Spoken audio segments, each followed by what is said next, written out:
Hello everyone, আসসালামু আলাইকুম। Welcome back to my channel Ahona lips ব্লগে আপনাদের সবাইকে জানাই স্বাগতম। আজকে আমি আবার উপস্থিত হলাম আপনাদের সামনে নতুন একটি ব্লগ নিয়ে। সবাই কেমন আছেন? আশা করি সবাই ভালো আছেন। আল্লাহর রহমতে আমিও আলহামদুলিল্লাহ অনেক ভালো আছি। দেখতে দেখতে আজকে 17টা রমজান শেষ হয়ে গেল, আর মাত্র 13টি রমজান বাকি আছে। দিনগুলো কেমনে জানি কেটে যাচ্ছে, বোঝাই যাচ্ছে না। এই বছরটা মনে হয় মাত্রই আসলো, তবে দেখতে দেখতে 3টা মাস কেটে গেল এই বছরটার, আর মাত্র 3 দিন বাকি আছে। এই যে আজকে আমি এনেছি গলদা চিংড়ি। এই যে দেখুন গলদা চিংড়িগুলো কত বড় বড়।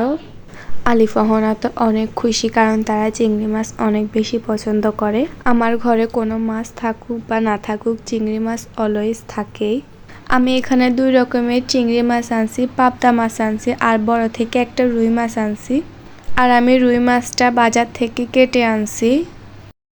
আমরা সবাই চিংড়ি মাছ অনেক বেশি পছন্দ করি। কে কে আমাদের মতো চিংড়ি মাছ অনেক বেশি পছন্দ করেন তারা অবশ্যই কমেন্ট করে জানাবেন। আর আমি এখানে সবগুলো মাছকে কেটে পরিষ্কার করে নিছি। সব মাছ থেকে চিংড়ি মাছটা একটু বেশি মজা মনে করে ওরা। আমি চিংড়ি মাছগুলো রান্না করব, ওই জন্য একটা প্যানের মধ্যে চিংড়ি মাছগুলোকে ভাজি করে নিচ্ছি।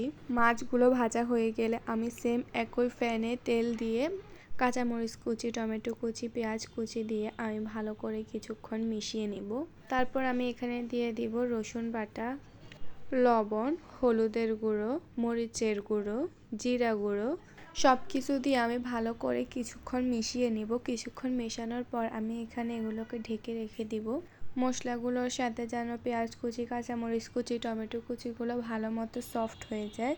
তারপর আমি এখানে যে চিংড়িগুলো ভেজে রেখেছিলাম সেগুলো দিয়ে দিব। সেগুলো দিয়ে আমি আবারও ভালো করে মিশিয়ে নিব। তারপর কিছুক্ষণ পর আমি এখানে আবারও এসে এগুলোকে নেড়ে চেড়ে দিব। আর ওরা তো অধীর আগ্রহে বসে আছে কখন রান্না হবে আর তারা কখন খাবে। কিছুক্ষণ পর পর এসে দেখে যাচ্ছে রান্না কতটুকু হয়েছে না হয়েছে। আর একটা কথা যেটা আমি বলতে ভুলে গেছি, প্লিজ সবাই চ্যানেলটা সাবস্ক্রাইব করে দিবেন। চ্যানেলটা সাবস্ক্রাইব করে পাশে থাকা বেল আইকনটি বাজিয়ে দিবেন, তাহলে আমরা ভিডিও ছাড়ার সাথে সাথে আপনাদের কাছে নোটিফিকেশন চলে যাবে। যারা যারা করে দিয়েছেন অসংখ্য ধন্যবাদ। যারা করেননি প্লিজ চ্যানেলটা সাবস্ক্রাইব করে দিয়ে আমাদের পাশেই থাকবেন। আর এই যে এদিকে আমার চিংড়ি মাছটা কমপ্লিট হয়ে গেছে রান্না, দেখুন কতটা সুন্দর হয়েছে। আর আমার আজকের ভিডিওটা এ পর্যন্তই। কার কাছে কেমন লেগেছে কমেন্ট করে অবশ্যই জানাবেন। এতক্ষণ পাশে থাকার জন্য সবাইকে অসংখ্য ধন্যবাদ। আল্লাহ হাফেজ।